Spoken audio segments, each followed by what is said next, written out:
আমরা বাংলাদেশিরা স্বভাবগতভাবেই একটু লাজুক, আর উদ্যোক্তা বিশেষ করে ক্রিয়েটরদের মধ্যে সেলস নিয়ে একটা বিশাল ফোবিয়া কাজ করে।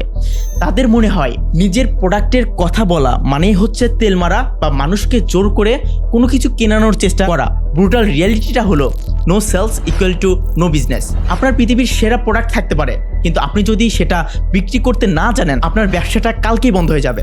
মার্কেটিং হলো মানুষকে আপনার দরজা পর্যন্ত নিয়ে আসা, আর সেলস হলো সেই দরজা দিয়ে তাদেরকে ভেতরে প্রবেশ করানো। আপনি যদি সেলস নিয়ে কাজ না করেন, আপনার ব্যবসায় কোনোদিন ক্যাশ ফ্লো আসবে না। I can guarantee you. So mind shift করুন। আপনাকে বুঝতে হবে সেলস করা মানে মানুষকে ঠকানো নয়। সেলস করা মানে হলো আপনার কাস্টমারের সমস্যার সমাধান করা। আপনার প্রোডাক্ট বা সার্ভিস যদি আসলেই কারোর সমস্যার সমাধান করতে পারে, তাহলে সেটা তার কাছে বিক্রি করে আপনি তাকে তার সমস্যার সমাধানে সাহায্য করছেন। আর এটা আপনার দায়িত্ব বটে। আপনি তার জীবনের কোনো একটা দিককে সহজ করে দিচ্ছেন।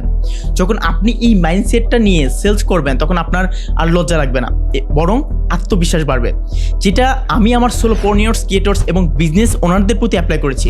So the fact is sales equals to service.